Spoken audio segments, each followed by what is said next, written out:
pelo sinal da Santa Cruz. Livra-nos, Deus nosso Senhor, dos nossos inimigos, no nome do Pai, do Filho e do Espírito Santo. Vinde, Espírito Santo, enchei os corações dos vossos fiéis e acendei neles o fogo do vosso amor. Enviai o vosso Espírito e tudo será criado, e renovareis a face da terra. Oremos.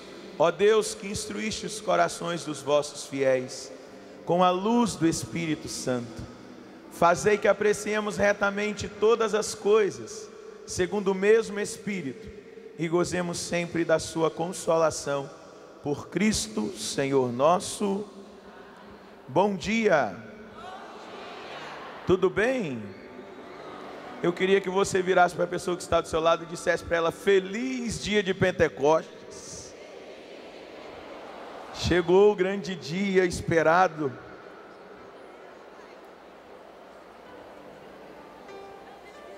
Vamos aplaudir o Espírito Santo como louvor nessa manhã.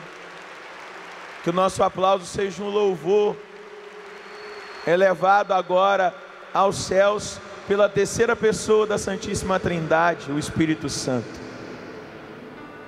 O maior prodígio que nós podemos experimentar, o maior milagre, a maior ação de Deus na nossa vida, não é um paralítico levantando de uma cadeira de rodas, não é a notícia de que uma pessoa que estava em fase terminal de câncer ou de AIDS ter sido milagrosamente curado.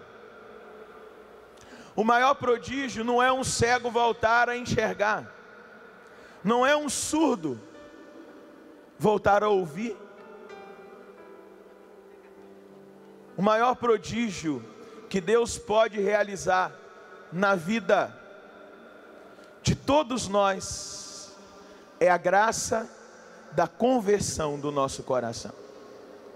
Porque aquele paralítico que levantar de uma cadeira de roda, se ele não se converter, ele vai andando tranquilinho para o inferno.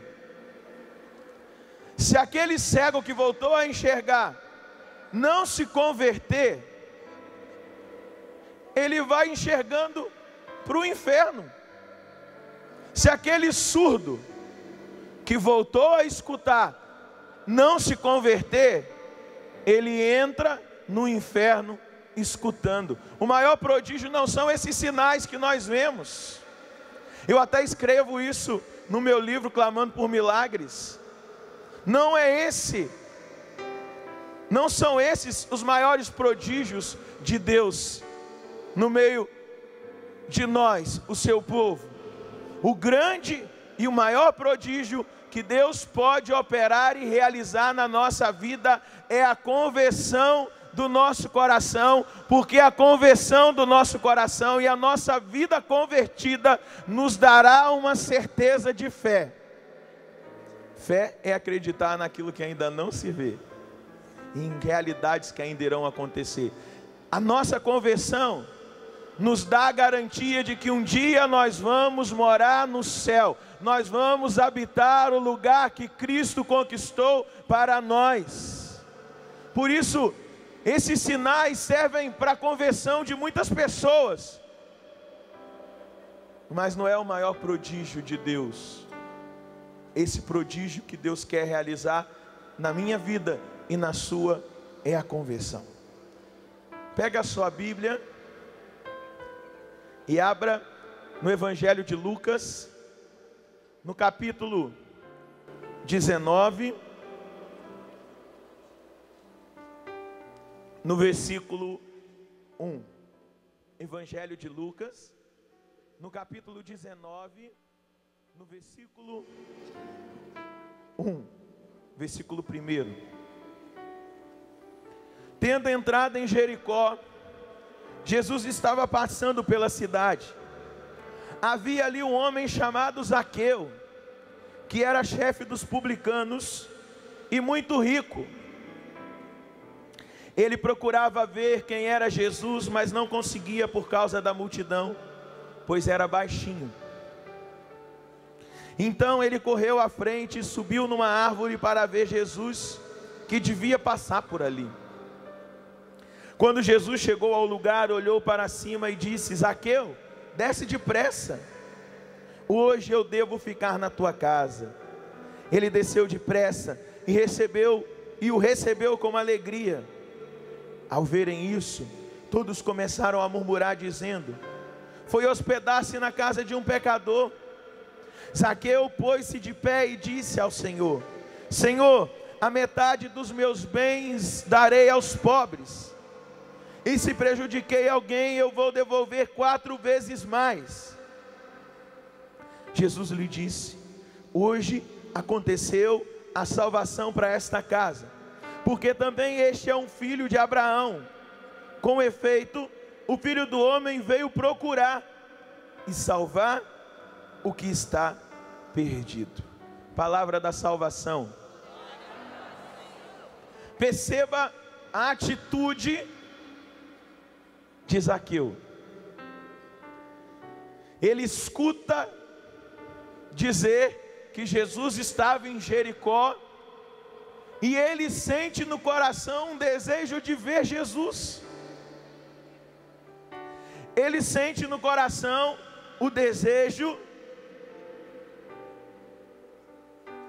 de olhar para aquele que ele estava escutando a sua fama, de olhar para o Senhor, que ali em Jericó estava, e que com certeza muitos sinais, muitas coisas já haviam acontecido ali. Zaqueu estava escutando e ele queria ver.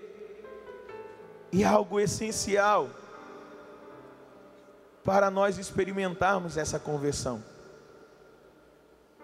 é nós darmos o passo em direção a Jesus. É o encontro pessoal com o Senhor, é essa graça de ver Jesus, é o passo a ser dado, que nenhum de nós podemos dar um pelo outro. É um passo livre. É você, sou eu, que temos que dar o passo. Foi Zaqueu que tomou a decisão de subir naquela árvore para ver Jesus.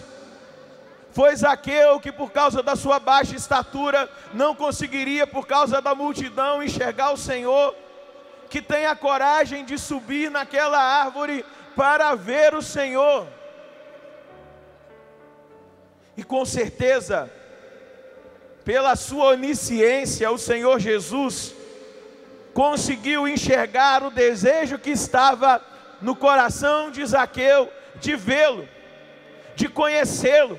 E conhecer, no sentido bíblico, é experimentá-lo, mesmo não tendo tanta consciência da força, da potência, da ação de Jesus.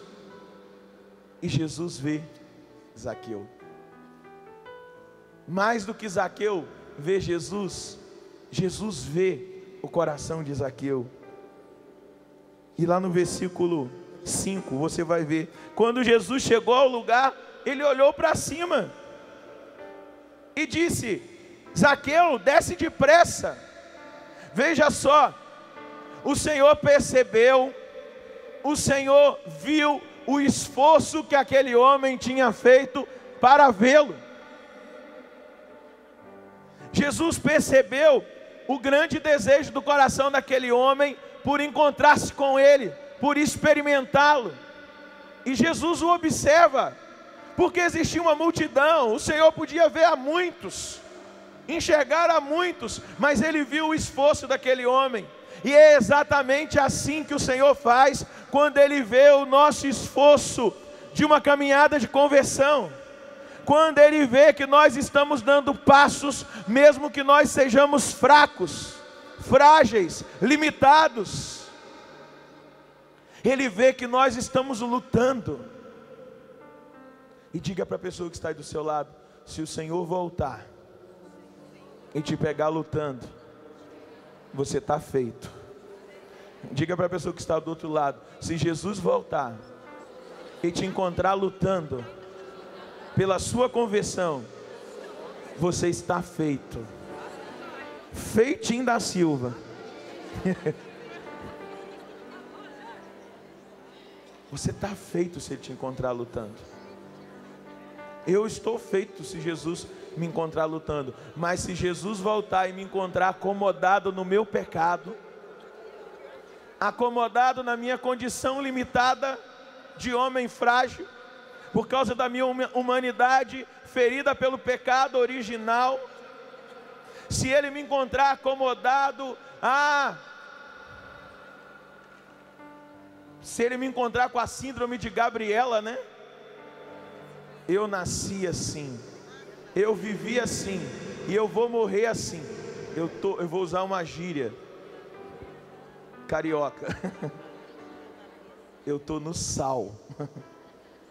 Você está no sal. Deus quer nos encontrar lutando. Deus quer nos encontrar batalhando pela nossa conversão, trabalhando dia após dia na presença do Senhor, as nossas limitações, as nossas fragilidades, as nossas fraquezas, as nossas tendências. Diga para o seu irmão: Deus quer encontrar você lutando. Deus quer ver o seu esforço. Você tem que colocar esforço. Você tem que ter têmpera para viver uma vida de conversão. Diga para o seu irmão, dá uma sacudida nele aí. Tem gente que ficou na vigília, está meio sonolento, tem gente que não dormiu muito bem. Mas dá uma sacudida aí, diga para ele: Deus quer ver você se esforçar para experimentar essa graça da conversão. Amém?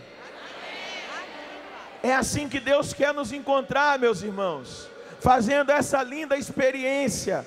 E aí, olha só, que beleza. Hoje eu devo ficar na tua casa. Jesus viu a abertura do coração daquele homem, e Jesus sabia que as portas da casa dele estariam abertas.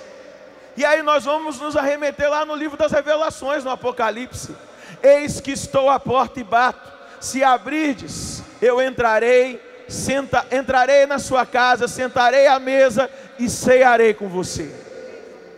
Mas o Senhor precisa encontrar exatamente o nosso coração de portas abertas, o nosso coração determinado. As nossas atitudes precisam mostrar que nós realmente decidimos fazer uma caminhada de conversão junto com o Senhor. E Jesus entrou na casa de Zaqueu. Ele desceu depressa e o recebeu com alegria. Ao verem isso, todos começaram a murmurar, dizendo: foi hospedar-se na casa de um pecador. Sem Jesus dizer nada, somente pelo esforço que Zaqueu teve de subir na árvore e de Jesus enxergá-lo, olhar nos olhos dele, entrar na casa dele. Veja o que aconteceu. É isso que vai acontecer na minha vida e na sua vida, se nós abrirmos a porta do nosso coração para o Senhor entrar. Zaqueu pôs-se de pé, exatamente para fazer um pronunciamento importante, o pronunciamento da vida dele. Ele se colocou de pé. É muito significativa essa expressão corporal. Ele se colocou de pé diante de todos que ali estavam, que com certeza ele chamou os amigos dele, ele chamou os parentes. Já foi alguém importante na sua casa? Esses dias eu estava lá em Bezerros, em Pernambuco, e fui visitar algumas pessoas, algumas famílias, alguns doentes.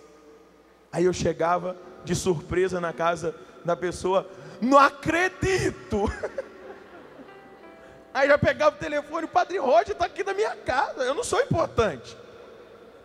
Isso eu tenho plena convicção, mas eu estou na televisão, isso acaba dando...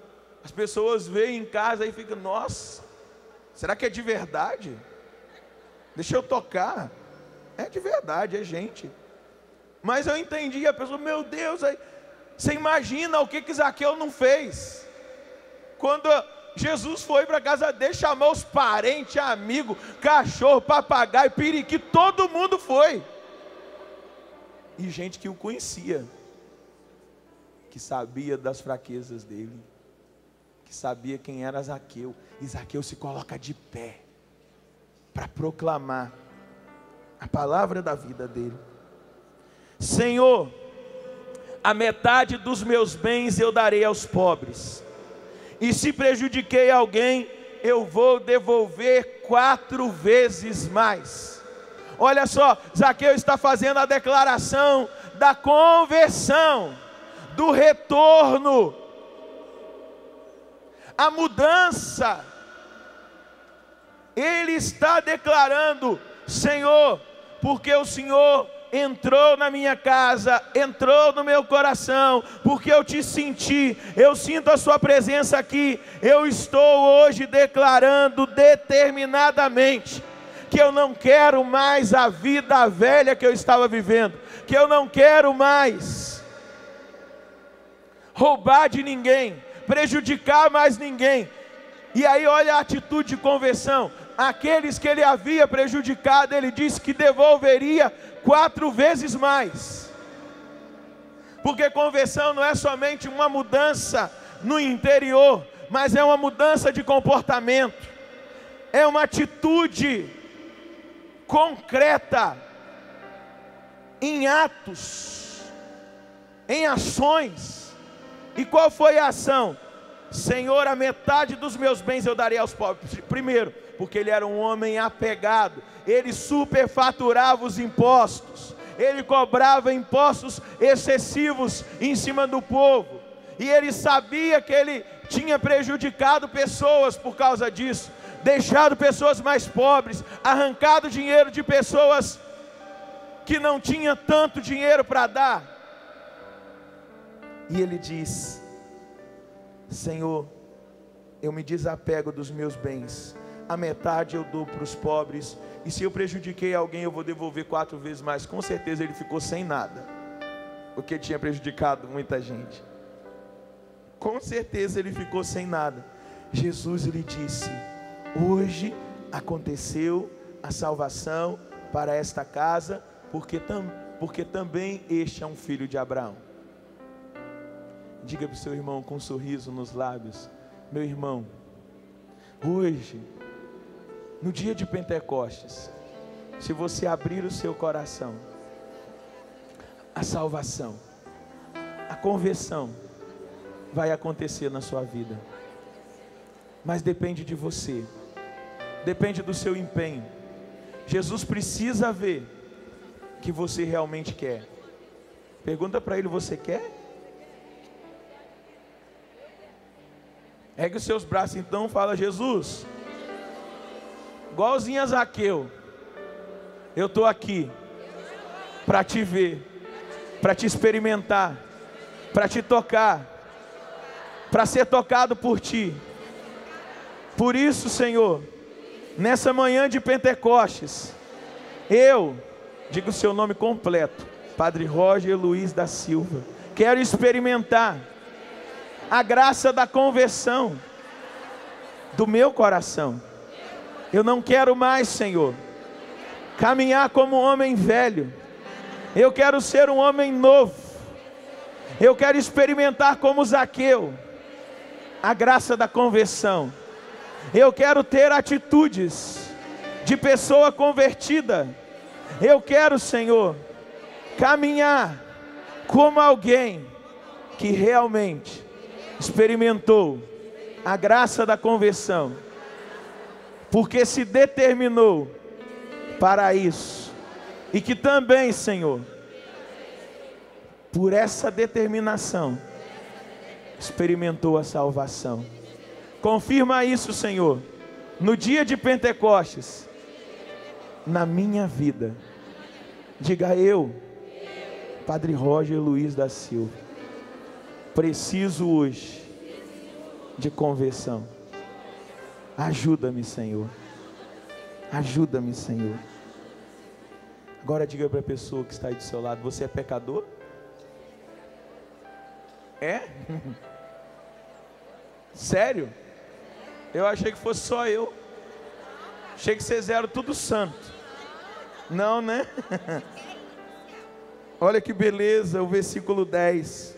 Com efeito, o Filho do Homem veio procurar e salvar o que estava perdido, o pecador. Diga para essa pessoa: você, o Filho do Homem veio procurar você. Ele quer te encontrar, Ele está te encontrando aqui na Canção Nova. Ele veio te encontrar, meu irmão. Dá uma sacudida nele, é você mesmo. O Filho do Homem veio encontrar o que estava perdido, o pecador que quer se converter, que quer experimentar a graça da salvação, da mudança radical de vida. Aplauda esse pecador que está sendo encontrado hoje aí do seu lado, aí ó, que beleza, que coisa maravilhosa.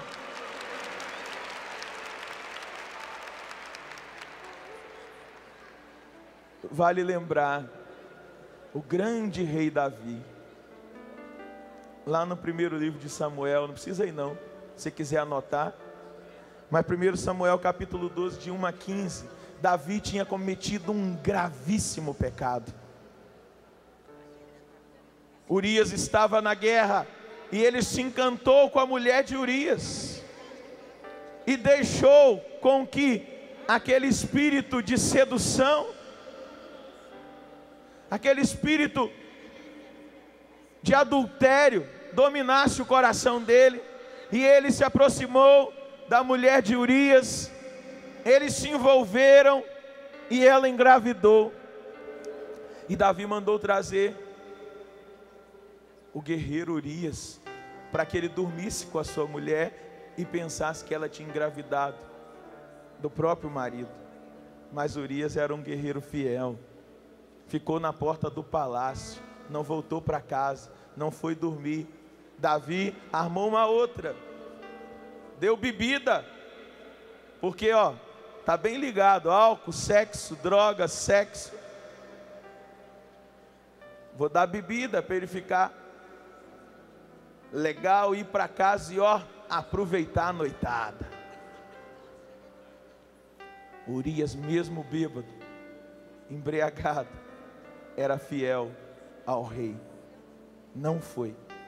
Quando Davi percebeu que não tinha mais jeito, Davi escreveu uma carta, mandou Urias voltar para a guerra, e Urias leva o próprio decreto de morte e entrega ao comandante do exército.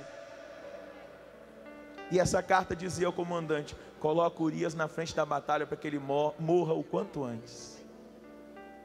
Além do adultério, Davi cometeu o pecado do assassinato, do homicídio. Ele matou um homem, o rei Davi. Jesus é descendente de quem? Olha, de quem? De um pecador, hein? Davi é o nome dele. E Davi ficou tranquilo. Agora eu tenho uma outra mulher, ela é viúva, nós vamos ter um filho. O profeta Natã, inspirado por Deus, vai até Davi e diz uma parábola para ele. Existiam dois homens, um muito rico e o outro pobre. Esse pobre tinha uma única ovelha, e o rico tinha um rebanho de ovelhas. E chegou até a casa desse rico uma visita, e ao invés do rico ir no grande rebanho que ele tinha e pegar uma ovelha para servir, ele foi e roubou a única ovelha que o pobre tinha.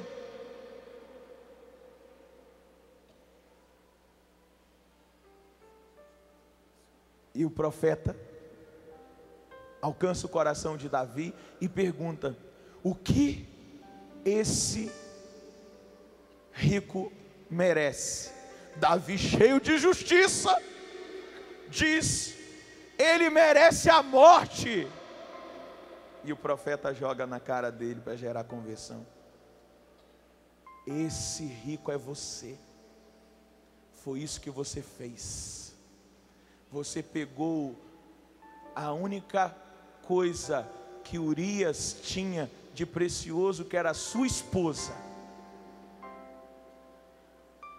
Você com todos os bens, você o rei, a corte toda a seu favor, você foi e roubou de Urias o que ele tinha. Você merece a morte. E ele clama pela misericórdia do Senhor. E aí o salmo que nós rezamos na liturgia das horas e que está presente na igreja, o salmo 50, 51, na Bíblia da CNBB, é o relato da oração que Davi fez diante de Deus, arrependido. Arrependido do seu pecado. Tem compaixão de mim, Senhor, misericórdia.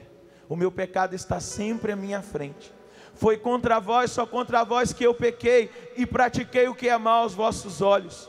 Mostrais assim quanto sois justo na sentença e quanto é reto o julgamento que fazeis. Vede, Senhor, que eu nasci na iniquidade e pecador já minha mãe me concebeu. Mas vós amais os corações que são sinceros, na intimidade me ensinai sabedoria, aspergir-me serei puro do pecado, e mais branco do que a neve ficarei. Fazei-me ouvir cantos de festa e de alegria, e exultarão estes meus ossos que esmagastes.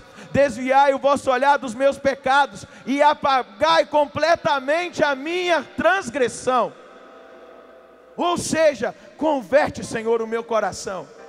Me conceda a graça da conversão. Foi esse o clamor que brotou do coração de Davi. Ele reconheceu que ele errou, ele reconheceu que ele pecou, ele foi humilde e ele se aproximou de Deus com prantos, com lágrimas, com contrição.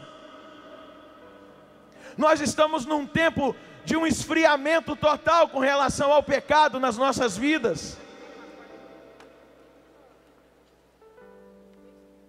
E o Papa Pio XII, se eu não me engano, dizia que duas coisas o diabo tem trabalhado no nosso tempo: é convencer a muitos de que ele não existe, e esfriar o homem com relação à contrição necessária para a conversão, e esfriar com relação a essa realidade do pecado, da conversão que nós precisamos ter, aonde nós não reconhecemos mais, nós nos achamos muito perfeitos, muito santos, aonde nós não choramos mais os nossos pecados. No início, quando nós experimentamos o Senhor Jesus, no início, quando nós tivemos o nosso encontro pessoal, aonde o Espírito Santo veio pela primeira vez sobre nós chorávamos os nossos pecados, nós não suportávamos ficar nem um dia mais sem confissão. Agora, pessoas, olhe lá de ano em ano, tem gente que tem 5 anos que eu não me confesso, não preciso mais. Deus está nos chamando a atenção para nós fazermos esse lindo caminho de conversão. Vai até o Antigo Testamento, abra a sua Bíblia no livro do profeta Oséias.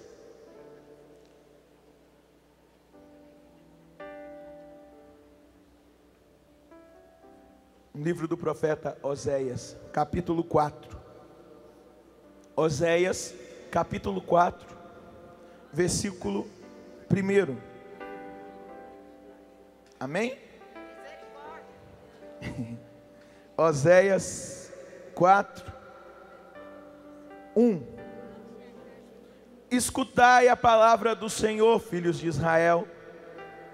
O Senhor abre um processo contra os cidadãos do país, pois não há mais fidelidade nem amor, nem conhecimento de Deus nessa terra. Juram falso, mentem, matam, roubam, cometem adultério, cometem assassinatos um atrás do outro. Por isso que o país está todo abatido, e os seus cidadãos estão murchos. Os animais silvestres, as aves do céu e até os peixes do mar estão desaparecendo.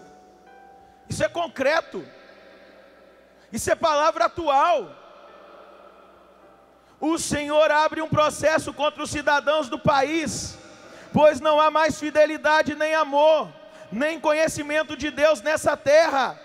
Juram falso, mentem, matam, roubam, cometem adultério, cometem assassinatos um atrás do outro.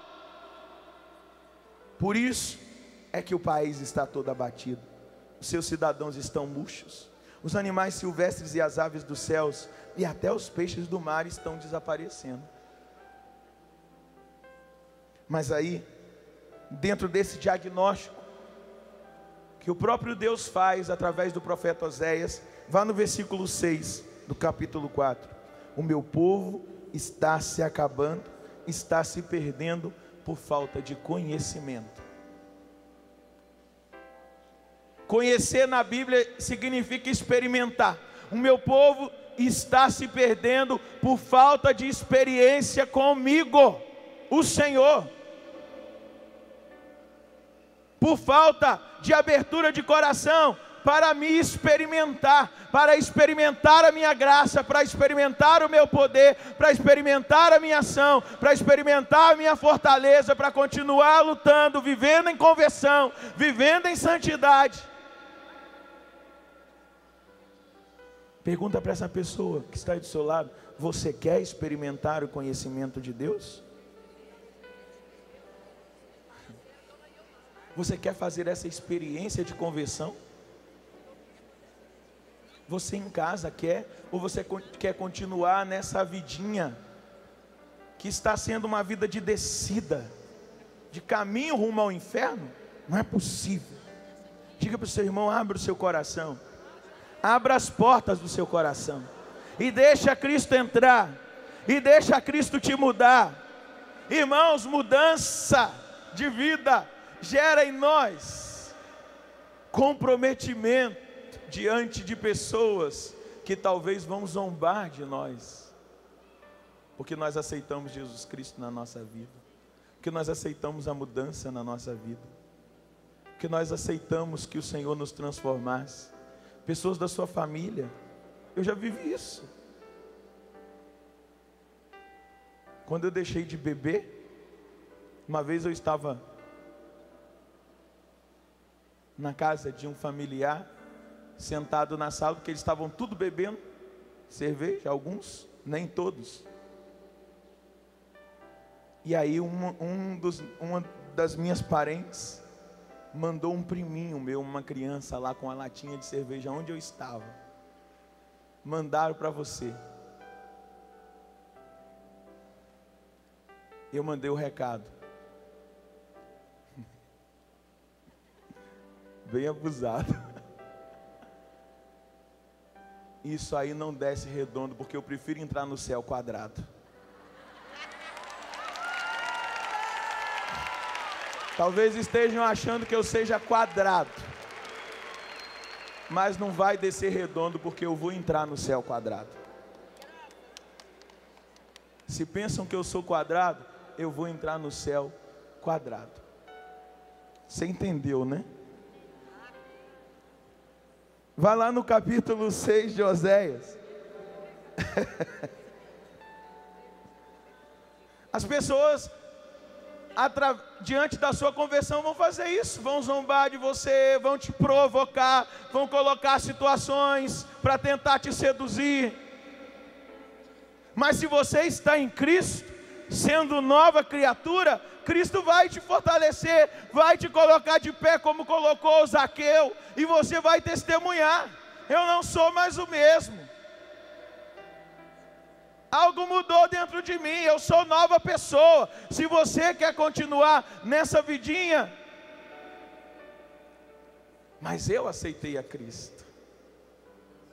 E o profeta vai continuar. Aí o Senhor vem falar da declaração do que Ele realmente quer. Vinde, voltemos para o Senhor. Foi Ele que nos feriu, Ele mesmo vai curar. Ele nos machucou, Ele vai limpar nossas feridas. Quando nós tocamos nesses assuntos, como nós temos tocado nesse retorno às nossas origens, nesse acampamento, muitos de nós nos sentimos feridos, porque nós estamos nessa condição. Mas é Deus que está nos ferindo, é Deus que está nos provocando, colocando o dedinho dele na nossa ferida, tirando toda a infecção, cauterizando aquela ferida para que nós experimentemos a cura. E Ele vai dizer: vinde e voltemos para o Senhor. Foi Ele que nos feriu, Ele mesmo vai curar. Ele nos machucou, Ele vai limpar nossas feridas. Em 2 dias Ele nos dará vida nova, e no 3º dia Ele nos ressuscita, e poderemos viver na sua presença. Tem quantos dias que nós estamos aqui no acampamento? 3. Essa palavra vai acontecer hoje na sua vida. Hoje é o dia da sua ressurreição, querido. No 3º dia, no dia de Pentecostes, Ele vai nos ressuscitar, e nós vamos poder viver na sua presença. Diga para o seu irmão: você vai poder viver na presença do Senhor. Diga para ele: você vai poder viver, querido. Versículo 3: vamos conhecer, procuremos o conhecimento do Senhor. Sua chegada é tão certa como o dia de amanhã. A vinda dele é tão certa como o dia de amanhã. Ele virá como vem as primeiras chuvas, como a chuvarada que encharca a terra. Aleluia. Por isso você precisa voltar para o Senhor, conhecê-lo, experimentá-lo, deixá-lo mudar a sua vida, porque o Senhor virá, e virá logo, para te chamar. Diga para o seu irmão: voltemos para o Senhor. Voltemos para o Senhor. Procuremos o conhecimento do Senhor. Procuremos a graça do Senhor. Você, meu irmão, está sendo escolhido, eleito, chamado por Deus para fazer essa experiência. O passo, diga para ele: o passo, como Zaqueu deu, é você quem tem que dar. O passo, como Davi deu, é você que tem que dar. Você está disposto? Sim ou não? Sim. Nós temos que olhar muito criteriosamente a nossa vida e tomar uma decisão radical de mudança. Vá no livro do Apocalipse, no capítulo 21. Facinho agora, hein? Não vai gritar misericórdia não. Apocalipse é o último livro. 21, versículo 5. Aqui, amém? Que belezinha. Aquele que está sentado no trono disse: eis que faço novas todas as coisas. Depois ele me disse: escreve, pois estas palavras são dignas de fé e verdadeiras. E disse-me ainda: está feito. Eu sou o alfa e o ômega, o princípio e o fim. A quem tiver sede eu darei de graça da fonte de água vivificante. Estas coisas serão a herança do vencedor, e eu serei seu Deus, e ele será meu filho. Diga para o seu irmão: você precisa vencer, no nome de Jesus, o pecado, o mundo, as tentações. Diga para o seu irmão: você mesmo precisa vencer o pecado, as tentações, porque você vai morar no céu. Dá uma boa notícia para o seu irmão: você vai morar no céu, se você lutar e vencer. Amém? Agora presta atenção, versículo 8. Quanto aos covardes, infiéis, corruptos, assassinos, devassos, feiticeiros, idólatras e todos os mentirosos, o lugar deles é o lago ardente de fogo e enxofre, ou seja, a segunda morte. Qual é o lugar que você vai escolher? Não entendi. O céu? Então diga, dá uma cutucadinha, diga para o seu irmão: coisa linda da minha vida, não pare de lutar. Não pare de lutar. Lute com Deus, não contra Ele, mas tendo Deus ao seu favor. Busque o Senhor, conheça o Senhor, e Ele vai confirmar na sua vida a graça do céu. Você é do céu. Dá um sorriso para você, irmão. Você não é dessa terra. Você é do céu. Aleluia.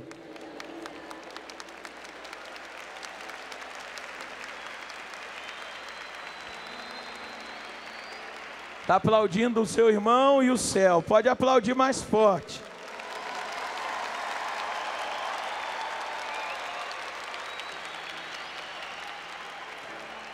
Volta um pouquinho aí na sua Bíblia. Volta um pouquinho aí na sua Bíblia. Gálatas capítulo 5. Versículo. Gálatas capítulo 5. Versículo 18. Eu estou indo nessas passagens porque eu estou falando de conversão e nós temos que ter a consciência daquilo que, se nós optarmos por essa vida, pode nos conduzir à experiência contrária do que o Padre está dizendo, que você é do céu, mas você fazer uma experiência de inferno na sua vida. Gálatas capítulo 5, versículo 18. Amém? Se porém sois conduzidos pelo Espírito, então não estáis sob o jugo da lei.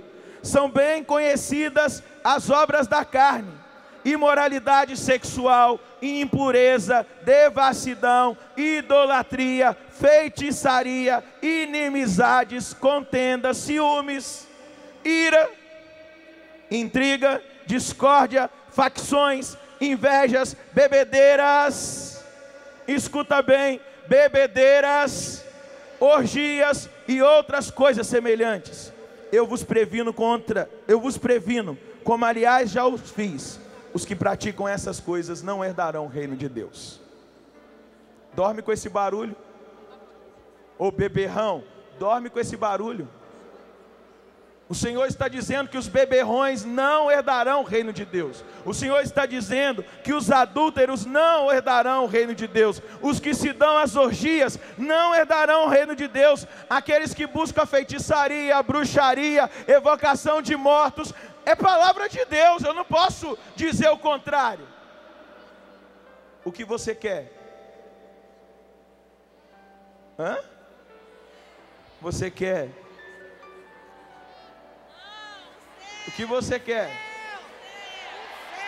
Diga: o céu é o meu lugar. É para lá que eu vou. Por isso hoje, Senhor, eu assumo a força do seu Espírito na minha vida, na minha história. Eu, Senhor, nessa manhã de Pentecostes, quero fazer a opção radical e definitiva pelo Senhor, porque eu quero tomar posse da minha herança. O céu é a minha herança.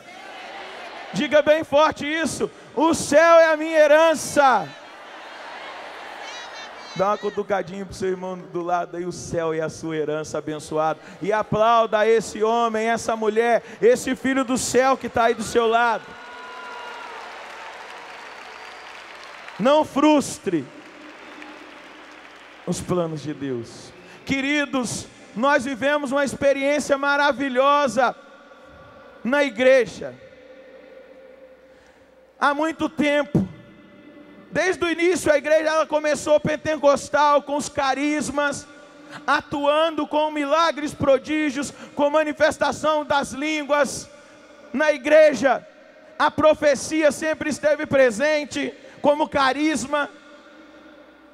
Mas por um tempo, viveu-se sem falar muito do Espírito Santo, sem falar muito dessa experiência carismática. Existiam experiências isoladas, mas uma grande beata, a beata Helena Guerra, apóstola do Espírito Santo, lá pelo final do século, em 1850, ou melhor, 1890, naquele tempo, ela começou a escrever cartas para o Papa, pedindo que a igreja voltasse a Pentecostes, pedindo que a igreja voltasse à experiência do Espírito Santo, pedindo que o Papa Leão XIII convidasse o clero, os bispos, a pregar sobre o Espírito Santo, clamando para que fosse feita a novena de Pentecostes em todas as dioceses, em todas as paróquias, em todos os lugares que a igreja pedisse que o Espírito Santo renovasse a face da terra, porque só assim aqueles que conspiravam contra a igreja, que só assim aqueles que lutavam contra a igreja e o mundo seria renovado. O Papa foi vendo que existia profecia. O Papa foi vendo que a ousadia do Espírito Santo na vida daquela beata, que ainda era uma irmã, Helena Guerra, hoje ela é beata, era a voz do Espírito. O Papa escreveu uma carta sobre o Espírito Santo. O Papa pediu para que o Pentecostes fosse clamado e que os padres e os bispos falassem do Espírito Santo, que voltasse a pregação sobre o Espírito Santo na igreja. E na virada do século, no ano de 1899, o Papa Leão XIII consagrou o século ao Espírito Santo. Naquela mesma noite da virada do ano, numa igreja protestante, uma mulher começou a falar em línguas, e dali começou a surgir expressivamente o pentecostalismo protestante. E agora, nos 100 anos de um avivamento protestante na Rua Azusa, nos Estados Unidos, eles escreveram um livro e eles reconheceram que foi porque o Papa Leão XIII consagrou o século ao Espírito Santo que começou a manifestação pentecostal no meio deles. Ah, padre, mas todo mundo reconhece isso? Não, alguns sérios reconhecem. E começou um trabalho do Espírito na igreja, que culminou, porque João 23 visitava uma aldeia na Tchecoslováquia, aonde se vivia a espiritualidade carismática. Desde o século XI aquela aldeia vivia a espiritualidade carismática, na Tchecoslováquia. E Ângelo Roncalli celebrava missas lá como padre, depois como bispo, como núncio apostólico. Ele visitou aquela aldeia, e detalhe, naquela aldeia não tinha presídio porque não existia crime.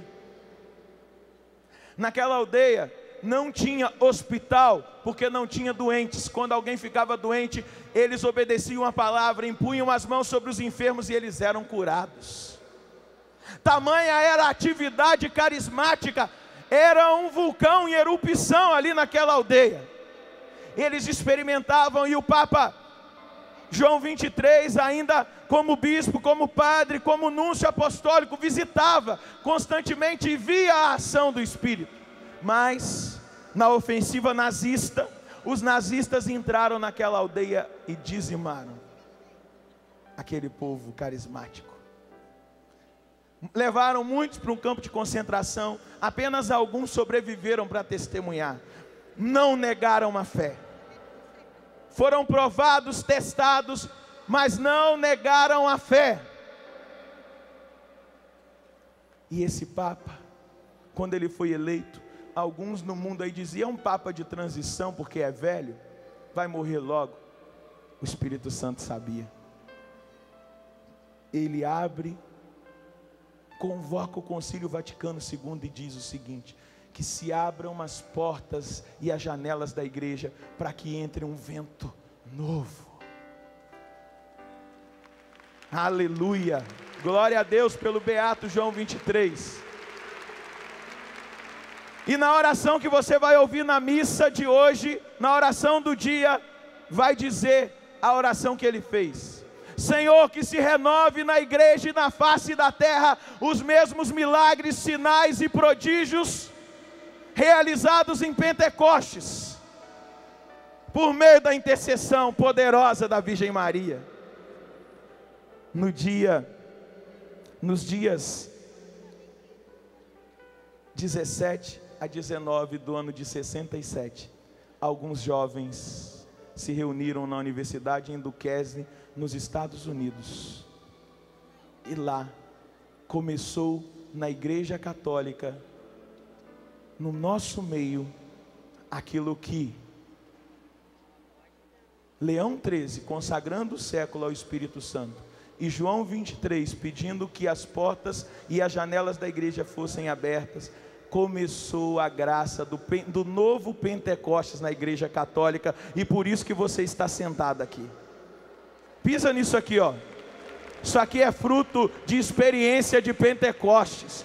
Esse chão aqui, se o Monsenhor Jonas Abib não tivesse sido batizado no Espírito Santo, tido o seu encontro pessoal com Jesus, isso aqui não existia, não existiria a Canção Nova, você não estaria aqui, não teria uma TV católica evangelizando 24 horas pelo ar, não teria uma rádio que está completando 30 anos, essa primeira web TV católica do mundo que somos nós. Isso aqui é fruto, é testemunho de batismo no Espírito Santo, e aplauda para valer, isso é obra de Deus.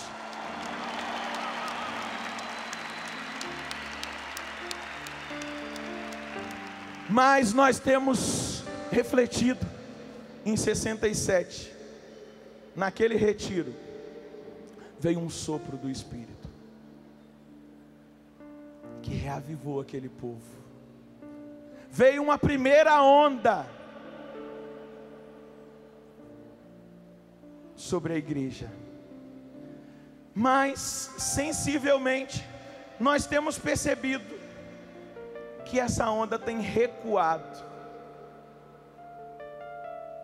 Ela está recuando, porque Deus está mandando uma onda muito maior. Você já foi na praia? Quando vem uma onda, o mar recua para formar a outra onda. Não é assim?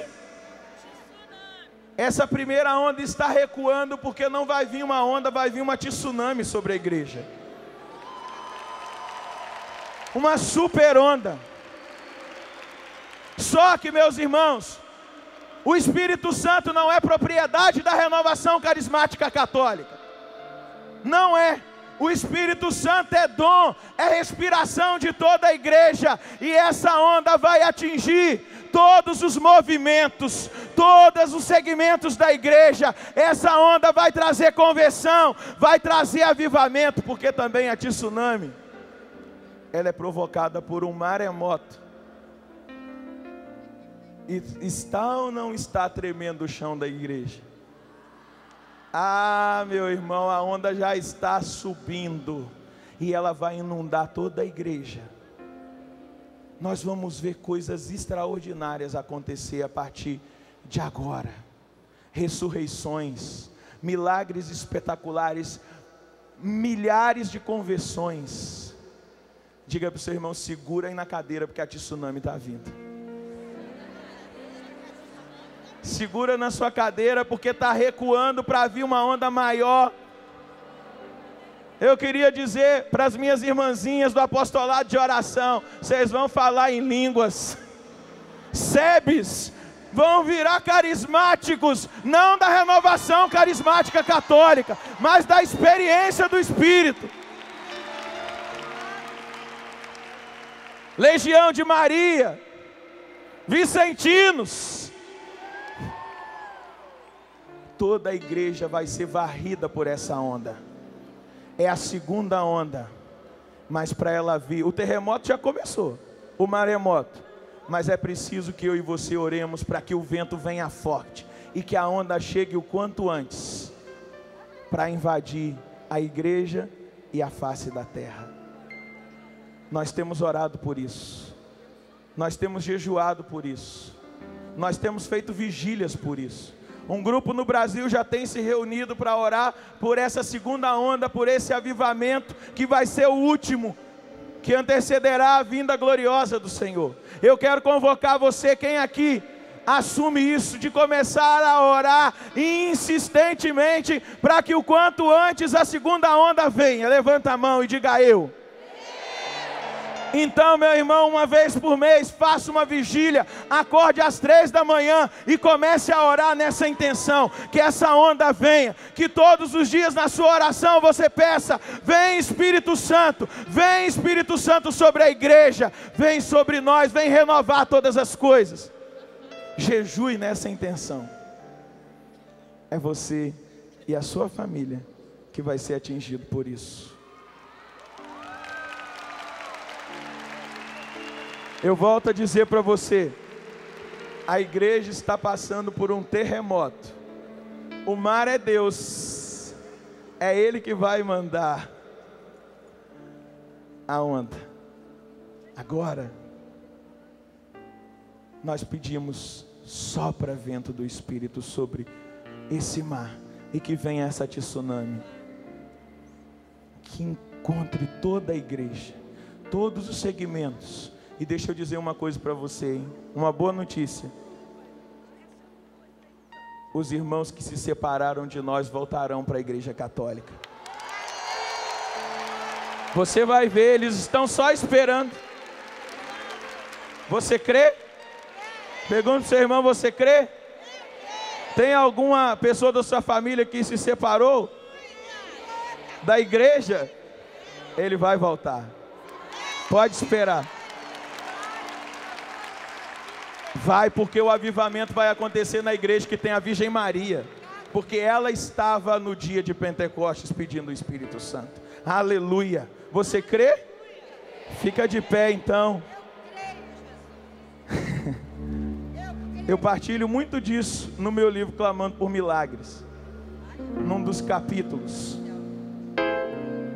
nós vamos voltar às nossas origens. Existiram vários Pentecostes. O primeiro no dia de Pentecostes, o segundo para os não cristãos, o terceiro na casa de Cornélio. E um dos grandes sinais da manifestação do Pentecostes, que também aconteceu na vida de Saulo, o nosso querido apóstolo Paulo, foi a imposição das mãos de Ananias. E a palavra diz, eu só vou ler um relato aqui de Pentecostes, de um desses Pentecostes para você.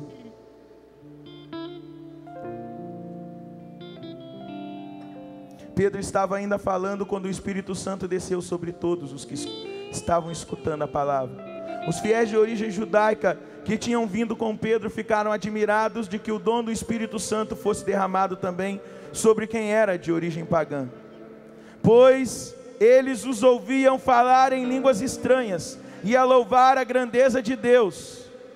Então Pedro falou: podemos por acaso negar a água do batismo a estas pessoas que receberam como nós o Espírito Santo? E mandou que todos fossem batizados. Está no capítulo 10, versículo 44. Vamos lá no outro Pentecostes, que a Bíblia testemunha, no capítulo 19 de Atos dos Apóstolos. No capítulo 19. Enquanto Apolo estava em Corinto, Paulo atravessou o Planalto e chegou a Éfeso. Aí encontrou alguns discípulos e perguntou-lhes: vós recebestes o Espírito Santo quando abraçastes a fé? Eles responderam: nem sequer ouvimos dizer que existe Espírito Santo. Então Paulo perguntou: que batismo então recebestes? Eles responderam: o batismo de João. Paulo disse-lhes: João administrava um batismo de conversão, dizendo ao povo que acreditasse naquele que viria depois dele, isto é, Jesus. Tendo ouvido isso, eles foram batizados no nome do Senhor Jesus. Paulo impôs-lhes as mãos e o Espírito Santo desceu sobre eles. E então eles começaram a falar em línguas e a profetizar. Essa segunda onda, meus irmãos, ela virá sobre a igreja. E quando os bispos começarem a administrar o sacramento do crisma, os jovens vão sair falando em línguas da fila, para a glória do nome do Senhor. Milagres acontecerão nas santas missas. Coisas extraordinárias vão começar a acontecer dentro da igreja. Essa onda está vindo. Ergue os seus braços. Existe uma coisa, é preciso querer, é preciso desejar. Ergue bem alto os seus braços e diga que você quer experimentar isso, que você quer que a sua conversão seja dirigida e conduzida pelo Espírito Santo, pela força do batismo com o Espírito Santo, pela força de Pentecostes. Ergue bem alto o seu braço e diga: eu quero. Vá orando. Vai dizendo agora que você quer o batismo no Espírito Santo, que você quer a efusão do Espírito Santo, que você quer experimentar esse avivamento na sua alma, no seu coração, em todo o seu ser. Vai dizendo: vem Espírito Santo. Vai clamando: vem Espírito Santo, vem. Vem Espírito Santo, vem. Vai pedindo: vem Espírito Santo. Se você deseja, meu irmão, é impossível que você tenha vindo para a Canção Nova para ficar assistindo. Não é possível que você viajou horas para chegar até aqui, para ficar sentado como um espectador. Levanta os seus braços, solta a sua voz e diga agora para o Senhor: eu quero o Espírito Santo, eu quero Pentecostes, eu quero vida nova, eu quero conversão. Vem Espírito Santo, peça, vem. Vem Espírito Santo. Quem canta reza duas vezes. Ergue os seus braços e vamos cantar pedindo o Espírito Santo. Espírito Santo, vinde orar em mim. Espírito Santo, vinde. Espírito Santo, vinde falar em mim. Espírito Santo, vinde com toda a força. Espírito Santo, vinde orar em mim. Espírito Santo, vinde falar. Espírito Santo, vinde falar em mim. Vinde curar, vinde libertar nossos corações de toda opressão. Vinde transformar, incendiar, traz fogo do céu neste lugar. Com toda a força, incendeia minha alma, incendeia minha alma, incendeia minha alma, Senhor.